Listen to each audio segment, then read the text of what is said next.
Tribalism is a word we find in the dictionary, but whose effects we feel in our lives.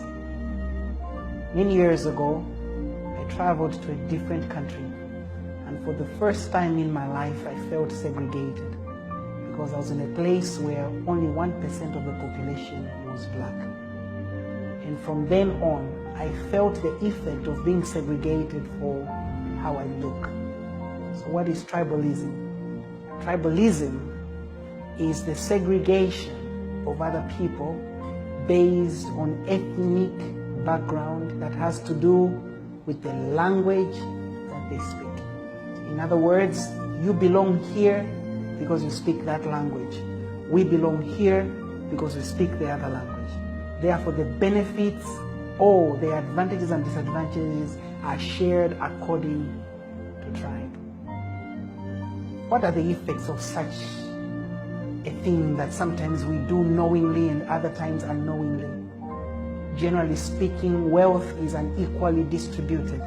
Opportunities are not distributed based on merit, but rather based on tribe. In other words, if somebody of a greater caliber, somebody who is the right person for the job, comes from a wrong tribe,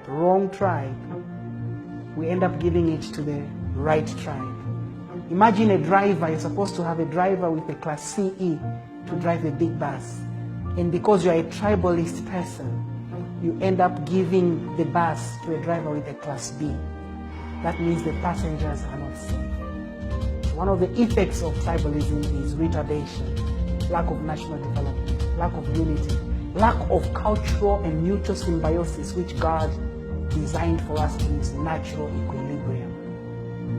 Another effect is even amongst the same people that you are giving that cake to, you find that they will not eat a balanced diet of all the other cakes from the other 72 tribes. We have to combat tribalism. It's a decision that has to be made by each one of us. How do we do it?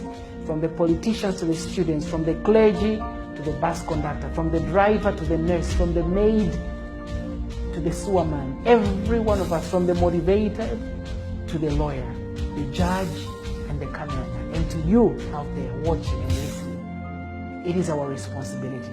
How, Mubita, you ask me? Well, it's not easy, but just because it's hard doesn't mean it can't be done. Number one, be a fair person. Number two, be a balanced thinker. Number three, be logical. Ask yourself, this thing that has been done all these years for many centuries back, is it the right thing to do? Is it logical anymore that we continue on this path of secluding ourselves or denying other people of a different tribe? We have to blend one another. But also, I would like to suggest we have to begin to understand one another. If I'm from one tribe and you're from another tribe, rather than condemn the fact that I enjoy fresh fish from the Zambezi, why don't you come taste my fish? Why don't I come and eat your pumpkins or your watermelons or your rats or your whatever it is, your monkeys or your hopanis or your hippopotamus, whatever it is. Why don't we make a step to understand one another? For me, I've even made a commitment. I'll no longer pass silly jokes that have been passed on to me from generation to generation. Out of ignorance, I repeated them. But now, because of my stance against tribalism, I realize some of the things we joke with one another are actually affecting us. Hii nalyangu mebo, nimemubita Christopher Nawa. Mwana wa Charles Kumuro Nawa, aba Patricia Mkumbuta Nawa. Ndalunga malingi.